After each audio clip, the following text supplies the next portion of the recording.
Hello again, YouTubers. Today I'm just going to do a quick walk around startup of my 2012 Husqvarna Nuda 900R. I've been meaning to do this while. I've had this bike for about 6 months, but yeah, if anyone's sort of curious about them, I'll have a walk around, start it up, and yeah, have a bit of chat about it, let you know what I think. Yeah, so here it is. For those who are not sort of familiar with them, it's the Nuda 900R was a product of BMW owning Husqvarna, and hence they sort of raided the parts bin for sort of a lot of the engineering in this bike. The frames from a GS, and the motor is based on the BMW F800R, but in the Nuda it's been I think bored and stroked out to 900cc. Has forged internals and features an offset crankshaft, so it sort of sounds a bit more like a V-twin than a parallel twin. Yeah, so a couple of things I've done to it since I've got it. As you see, most of these, well, I suppose all of them when they come out, have this front wind deflector panel, I suppose whatever you want to call it, white, and also this funny little wing on the, I don't know what you'd call it, sort of part of a fender mudguard, is also white. I've plasti dipped them sort of matte black, and I like it better than the white. Also, sorry if you can see a bit of dirt. I haven't sort of cleaned it in a couple of weeks, but yeah, I had the opportunity to do this. I thought, bugger it, I'll get it over and done with. Other things I've done to it, I've changed the mirrors to some Rhizoma Tomox. I think that's how it's pronounced. Yeah, they're a bit of a pain to fit because I had to get custom bolts made, but once they're eventually got them done, yeah, I'm quite happy with them. I think the angular look suits the bike quite well. So as you can see, the sort of bodywork's quite angular. Also, I've changed the grips. These are a bit thicker, so you get a better sort of feel.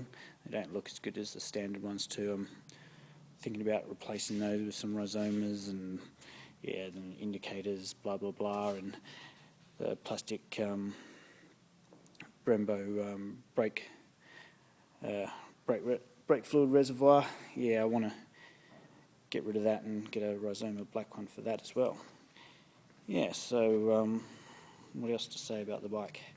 Yeah, and a couple of sort of stickers as well on the wheels and stuff like that I've done, and custom plate. Yeah, I really like the bike. I sort of was chasing one of these for about 6 months. A nice bloke on one of the forums was nice enough to let me ride his, and for the next 12 months, I think it was, I was bugging him to sell it to me, and eventually he caved in. He wanted the money to finish off another project bike he had. Yeah, it's a lot of fun to ride. Yeah, seats very much like a motard or dirt bike in its seat. The way you sit on it, the seat's a little bit thicker than your average dirt bike, but also a little bit more comfortable.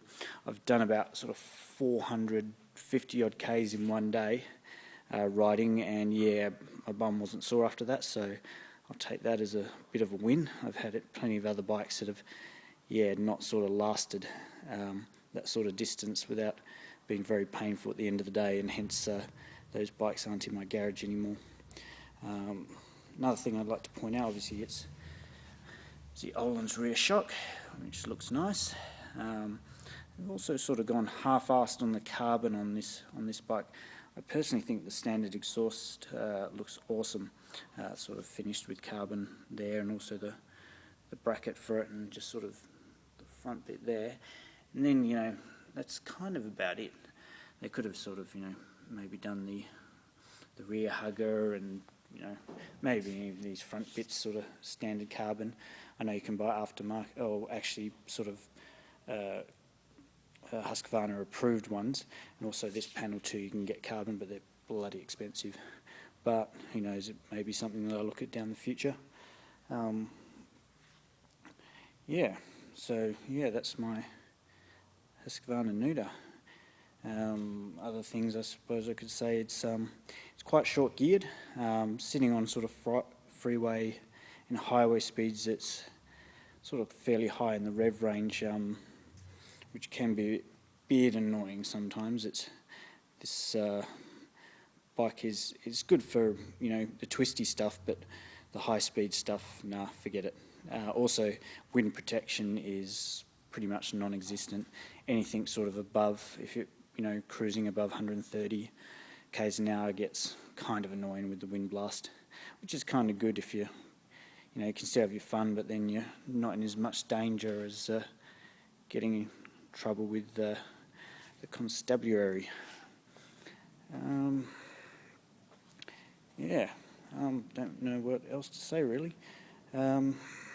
Yeah, from what I've read and seen around the place, they seem to be fairly reliable, but I mean, they're only a couple of years old, so any mechanical foibles maybe a few years off. I've only done, well, the bike, I got it when it done about 3,500 k's. I think I've put on about 1,500 since I've got it or so. And yeah, why don't we start it up?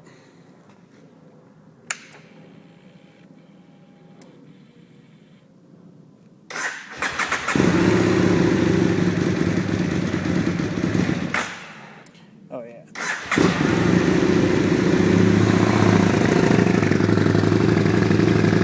So yeah, got a bit of volume for a stock system.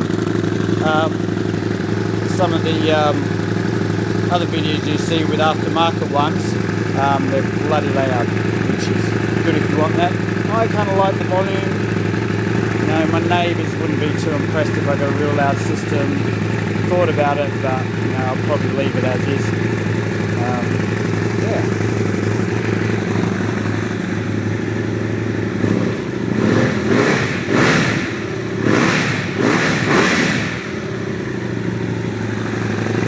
Alright. That's it. I'll leave it there. Catch you later.